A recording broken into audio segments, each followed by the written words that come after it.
Друзья, всем привет! Недавно сделал ходовую. Было заменено опорные подшипники, 2 штуки, передние амортизаторы. Заменил я это все, потому что один потек, по-моему, правый, да, правый был потекший, решил заменить. Заменил еще пыльник на рулевом наконечнике. Короче, ребят, в чем суть? Проехал я где-то примерно 500 километров, ну, может быть, больше, скорее всего, да, где-то больше, около 1000 километров, и начался, короче, такой вот звук.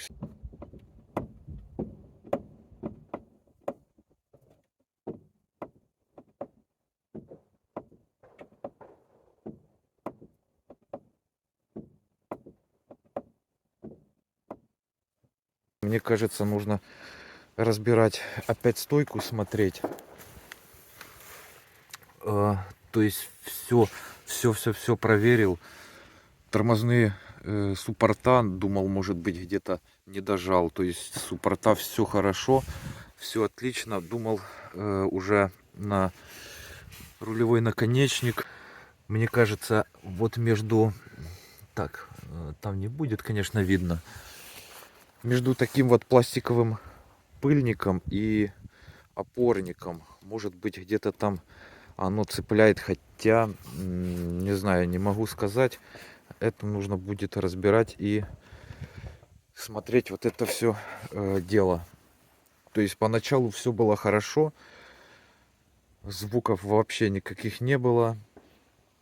Все было отлично, а вот это вот какая-то фигня началась. И по поводу после ремонта, кстати, что кто помнит, как были опорники, то есть резинка как выпирала, все поменял, руль крутится вообще просто отлично, как будто здесь даже гидрач стоит, все хорошо. И по поводу жесткости подвески, кто помнит, я проверял передние амортизаторы, автомобиль, то есть на третьем качке только останавливался. Сейчас автомобиль качнул, то есть на первом качке все, уже автомобиль как укопанный стоит. Ну, немножко даже она, может быть, и жестче стала, но мне все устраивает.